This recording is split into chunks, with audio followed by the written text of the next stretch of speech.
Now imagine the air being so dirty you can smell and taste it. Well, that's the situation in Beijing, which is facing another smoggy day. Air quality was considered hazardous all weekend, and some environmentalists say it is the worst air on record.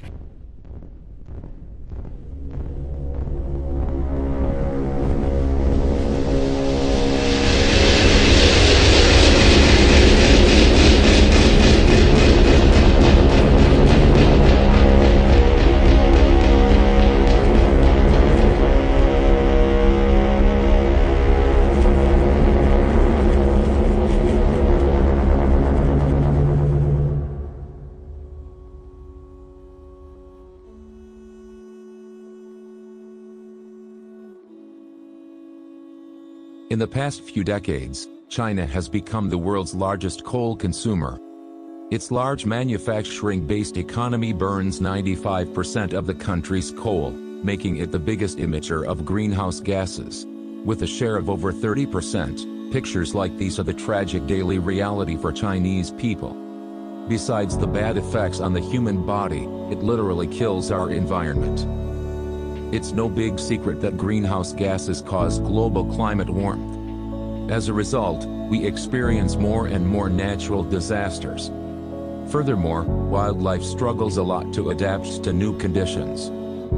Probably the most scaring part of climate change is that we ruin our children's lives if we don't act now and set actions to reduce CO2 emissions.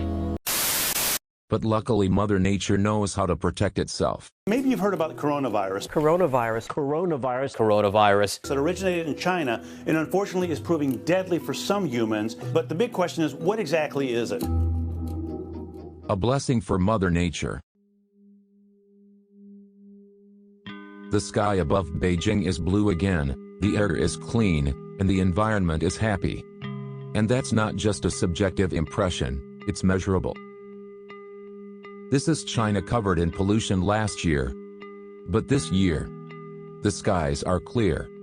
That's because the coronavirus epidemic had brought much of the country to a standstill for several weeks, causing a huge drop in pollutants like nitrogen dioxide, a harmful gas that is emitted when burning fossil fuels.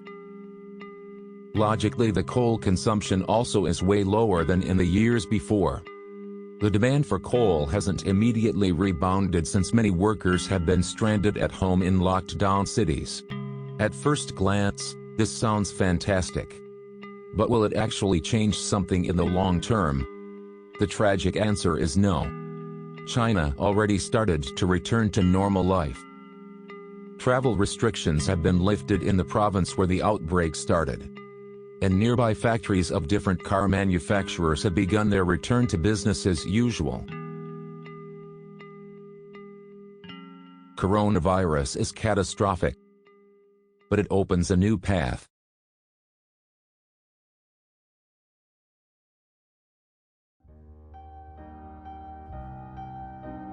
What if the frantic rush hours, relentless production of often unneeded or quickly obsolete items, and non-stop consumer spending were to come? If we invested in renewable energy, hydrogen-powered cars, and stopped funding fossil fuels, we would create good jobs, and improve health for ourselves and the planet.